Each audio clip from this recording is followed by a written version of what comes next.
எல்லாருக்கும் வணக்கம். எல்லாருக்கும் வாராகி அம்மாவோட அருள் கிடைக்கணும்னு வேண்டிக்கிறேன். கோபம் உங்களை அழிக்கும், பழி வாங்கணுங்கிற எண்ணம் உங்களை அழிச்சிரும் அப்படின்னு நம்ம நிறைய இடத்துல சொல்லிட்டு இருக்கோம். சரிங்களா? என்னன்னு கேட்டிங்கன்னா, இப்போ கூட ஒரு ரீசெண்டாக ஒரு ஃபேமிலியில் பார்த்தீங்கன்னா கொஞ்சம் ஒரு சில பிரச்சனைகள் வந்தது. அதாவது ஒன்றும் இல்லைங்க, நீங்கள் உங்களுடைய பேரண்ட்ஸ்க்கோ இல்லை பெரியவங்களுக்கோ, அதாவது உங்கள் குடும்பத்தில் இருக்கவங்களுக்கு என்ன மாதிரியான பிரச்சனைகளை கொடுக்குறீங்களோ அது உங்கள் பிள்ளைகள் மூலமாக உங்களுக்கு நடக்கும். சரிங்களா? நீங்கள் அப்படியே பெருசாக நீங்கள் நினச்சிக்கலாம், நம்ம அந்த அம்மா என்ன வயசான அம்மா தானே, ஆச்சா பிடிச்சாங்களா. இன்றைக்கி நீங்கள் உடல் பலம் இருக்குது. சரிங்களா? உங்கள் வீட்டுக்காரர் நீங்கள் சொல்கிறத கேட்கலாம், இல்லை உங்கள் வீட்டுக்காரர் பேச்சை கேட்டுக்கிட்டு மனைவி ஏதாவது பிரச்சனைகள் பண்ணலாம். அவங்க அம்மா அப்பா கிட்டே யாரோ, அது மனைவியோட அம்மா அப்பா இல்லை கணவனோட அம்மா அப்பாலாம் கிடையாது. சரிங்களா? நீங்கள் யாருக்கு என்ன மாதிரியான பிரச்சனைகள் கொடுக்குறீங்களோ அது உங்கள் பிள்ளை உங்களுக்கு அதே பிரச்சனையை அதை விட பல மடங்காக திருப்பி கொடுப்பாங்க. சரிங்களா? இது ஏன்னா இது மாதிரி நிறைய பிரச்சனை, 1-2 நாள் இல்லை, கடந்த ஒரு வருஷத்தில் இது மாதிரி ஒரு குறைஞ்சது 40 பார்த்துருப்போம். சரியா? அதாவது ஒரு சின்ன கதை பாருங்களேன். இப்போ ஒரு நாட்டில் ஒரு அரசர் இருக்கார். அந்த அரசர் அந்த ஒரு சட்டம் இருக்குது. என்னன்னு கேட்டிங்கன்னா, கொள்ளை அடிக்கக்கூடாது, கொள்ளை அடிக்கிறவங்களுக்கு மரண தண்டனை கொடுக்கணும்னு சட்டம் இருக்குது. சரிங்களா? இப்போ ஆனால் நிலைமை பாருங்கள், அந்த நாட்டில் பார்த்திங்கன்னா கொஞ்சம் கஜானா பணம் குறையுது, செல்வம் குறையுது.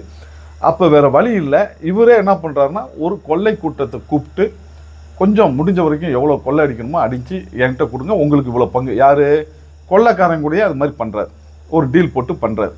ராஜா அது நல்லதுக்காக இருக்கலாம், ஆனால் அது அடுத்தவன் பணம் இல்லையா, கொள்ளை அடித்து கொண்டு வரீங்க, அப்புறம் அது எப்படி அது நியாயமாகும்? அப்போ இதில் என்ன பண்ணுறாங்கன்னா, அங்கே ராஜகுருன்னு ஒருத்தர் இருக்கார், அவருக்கு இந்த விஷயங்கள் தெரிய வருது, அதை அவரும் உறுதி பண்ணுறாரு. சரிங்களா? இது அப்போ ராஜா இந்த மாதிரியான விஷயங்கள், ஏன்னா ராஜா நம்ம சந்தேகப்படுறது யாரா? ராஜாவை.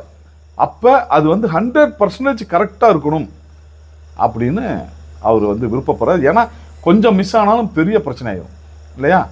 எப்படி உண்மையிலேயே ராஜா தான் பண்ணுறாரா இல்லை என்ன ஏதுன்னு அவர் பார்க்குறாரு.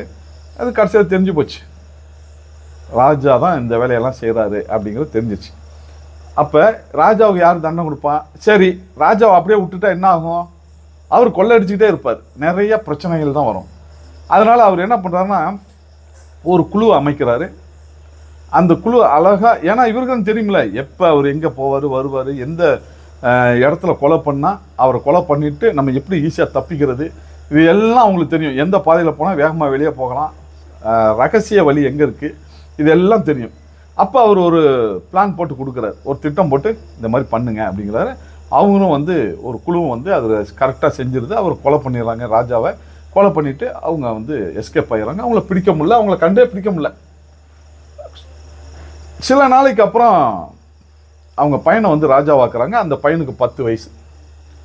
சரிங்களா? அதனால என்ன பண்ணுறாங்கன்னா, ராஜகுரு என்ன சொல்கிறாரு, அவங்க அம்மாவை கூப்பிட்டு, அதை ராணியை கூப்பிட்டு, இவருக்கு 20 வயசு ஆகிற வரைக்கும் நீங்கள் வழி நடத்துங்க அப்படிங்களா. ஆனால் அந்த அம்மா ரொம்ப புத்திசாலி அம்மா, கணவன் மேலே உயிரே வச்சுருக்கும். அப்பேற்பட்ட அம்மா கைக்கு பொறுப்பு போச்சுன்னா முதல்ல என்ன செய்வாங்க? வீட்டுக்காரரை கொன்னது யார், ராஜா கொன்னது யார், இதைத்தான் அந்த அம்மா முதல்ல பார்க்குறாங்க. அவங்க ரொம்ப புத்திசாலி, யாருக்கிட்டையும் எதையும் பகிரலை. இந்த நியூஸை யாருக்கும் தெரியாமல் பார்த்துக்கிறாங்க. ஒவ்வொரு விஷயமா தேடி எடுக்கிறாங்க, யார் வந்திருப்பா. ஏன்னா ஒரு சில வழிகள் யாருக்குமே தெரியாது. இப்போ தெரிஞ்சிருக்குன்னா அது மூலமாக எஸ்கேப் ஆகிருக்காங்கன்னா அப்போ இதில் யாரோ ஒருத்தங்க தான் சம்மந்தப்பட்டிருக்காங்க அப்படின்னு கரெக்டாக ஒவ்வொரு விஷயமா பார்த்துக்கிட்டே வராங்க. இதில் கடைசியில் அந்த ஒரு குழுவே இதில் சம்மந்தப்பட்டிருக்கு. ராஜகுரு தான் இதை தலைமை தாங்கியிருக்காருன்னு அந்த அம்மா கண்டுபிடிச்சாங்க. கண்டுபிடிச்சோன்னா என்ன ஆச்சுன்னா, நல்லா பக்காவாக பிளான் பண்ணுறாங்க. நம்ம தான் சொல்லியிருக்கோம்ல, அவங்க ஏற்கனவே ரொம்ப புத்திசாலி. அப்போ அந்த அம்மா என்ன பண்ணுது, ஒரு ஒரு தண்ணி தொட்டி, அதை பார்த்தீங்கன்னா ஒரு 60-70 அடியில் ஒரு ஹைட்டில் இருக்க மாதிரி தண்ணி தொட்டியை ரெடி பண்ணுறாங்க.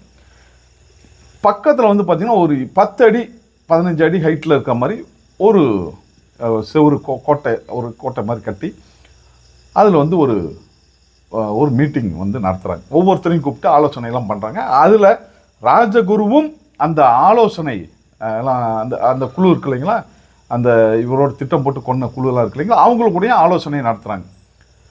நடத்தும் போதே அந்த அம்மா என்ன சொல்லிட்டாங்கன்னா, என்னுடைய கணவரை நீங்கள் கொன்று இருக்கக்கூடாது, நீங்கள் கொன்னுட்டீங்க, தப்பு பண்ணிட்டீங்க அப்படின்னு அந்த அம்மா வந்து சொல்லிவிட்டு அவங்க பாட்டு வெளியே போகிறாங்க. வெளியே போயிட்டு என்ன பண்ணுறாங்கன்னா, ஒரு கயிறை பிடிச்சி இழுக்கிறாங்க. அங்கே இருக்கிற தண்ணியெல்லாம் உள்ளே போய் சீலிங் வரைக்கும் அது ஃபுல்லாக ஒன்றுமே பண்ண முடியல. எல்லாரும் இறந்துட்டாங்க. அந்த குழுவே இறந்துட்டாங்க. அந்த ராஜகுரு இறந்துட்டாரு, அவங்க இறந்துட்டாங்க. சரி, அந்த உள்ள வேலை பார்த்துட்டு இருந்த அத்தனை பேருமே இறந்துடுறாங்க. இவங்க வந்து ரொம்ப சந்தோஷமாக மன மகிழ்ச்சியோட அந்த ராணி என்ன பண்ணுறாங்கன்னா, அரண்மனைக்கு வந்து பார்க்குறாங்க. அங்கே பார்த்தா தேடி பார்த்தா அவங்க பையனை காணோம். அதாவது இளவரசர் இல்லை. அவரை தான் இப்போ ராஜா வாக்கியிருக்காங்க இல்லையா, அவரு இல்லை. எங்கடா போயிட்டான் தம்பி பானாமின்னு சொல்லிட்டு அவங்க பதறாங்க, தேடுறாங்க. கடைசியில் பார்த்தீங்கன்னா விளையாண்டுட்டு ஏன்னா சின்ன பையன் தானே, 10 வயசு பையன். அவன் விளையாட்டுத்தனமாக என்ன பண்ணிட்டான், அந்த கோட்டைக்குள்ளே போயிட்டான். எங்கே தண்ணி நிறைஞ்சிருக்கிற அந்த கோட்டைக்குள்ளே அவன் அங்கே தான் இருந்திருக்கான். இவங்களுக்கு தெரியல இந்த அம்மாவுக்கு. அவனும் இறந்துட்டான். சரிங்களா? இப்போ என்னாச்சு, பழி வாங்கணுங்கிற எண்ணம் இருந்தால் இதுதான் நடக்கும். உங்கள் எதிரி அழிகிறானோ இல்லையோ, நீங்களும் அழிகிறது உறுதி. சரிங்களா? நீங்களோ இல்லை உங்களுக்கு சார்ந்தவங்களோ இப்படி தான் ஆகும். நீங்கள் கடைசியில் போட்ட திட்டம் வந்து நமக்கு எதிராக போயிடும்.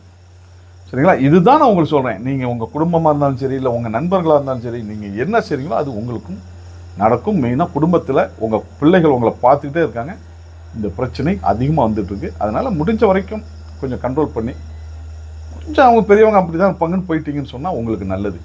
சரியா? இல்லைன்னா உங்கள் பிள்ளை உங்களை நீங்கள் என்ன செஞ்சீங்களோ அதை இன்னும் 4 மடங்காக திருப்பி கொடுக்கும். அது வலி ரொம்ப அதிகமாக இருக்கும். சரிங்களா?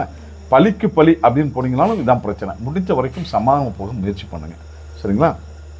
ஐயா, நான் எல்லாமே நல்லா தான் பண்ணுறோங்க, ஆனால் குடும்பத்தில் ஒரே பிரச்சனை இருக்குது, நாங்கள் எல்லாம் மரியாதை கொடுக்குறோம், நல்லபடியாக இருக்கணும்னு தான் ட்ரை பண்ணுறோம் அப்படின்னு எல்லாமே நல்லபடியாக செய்யலாம்னு பண்ணாலும் கூட எங்களுக்குள்ளே இந்த மாதிரி பிரச்சனைகள் வருது. குடும்பத்தில் பிரச்சனை வருதுன்னா ஒன்றும் இல்லை, அதாவது லக்னத்துலேயோ இல்லை சந்திரன் அதாவது ராசியிலையோ ஒன்று இல்லைன்னா 2ஆம் இடத்துல ராகு கேதுவோ இருந்துச்சுன்னா அது வந்து சர்ப்பதோஷம்னு சொல்லுவாங்க. சரிங்களா? அப்படி இருந்தாலும் கூட குடும்பத்தில் கொஞ்சம் பிரச்சனைகள் வரலாம். அப்படி இருக்குன்னா இங்கே ராகு கேது பரிகார ஸ்தலமாக இந்த கோயில் இருக்குது. இங்கே வந்து லகுவராகி அம்மா இருக்காங்க. எந்த ஒரு பிரச்சனையும் எளிதாக முடிச்சு தரக்கூடிய அம்மா இங்கே இருக்காங்க. நீங்கள் உங்களுடைய ஜாதகத்தை சென்ட் பண்ணுங்கள். வாட்ஸ்அப்பில் கீழே வாட்ஸ்அப் நம்பர் இருக்கும், அதில் சென்ட் பண்ணுங்கள். நம்ம அதை பற்றி பார்ப்போம். வாய்ப்பு இருந்தால் அதை சரி பண்ணிக்கலாம். விருப்பம் இருந்தால் உங்களுடைய ஜாதகத்தை அதில் சென்ட் பண்ணுங்கள். என்றைக்கும் எல்லாரும் நல்லா இருக்கணும்னு வாராகி அம்மா கிட்ட வேண்டிக்கிறேன். நன்றி, வணக்கம்.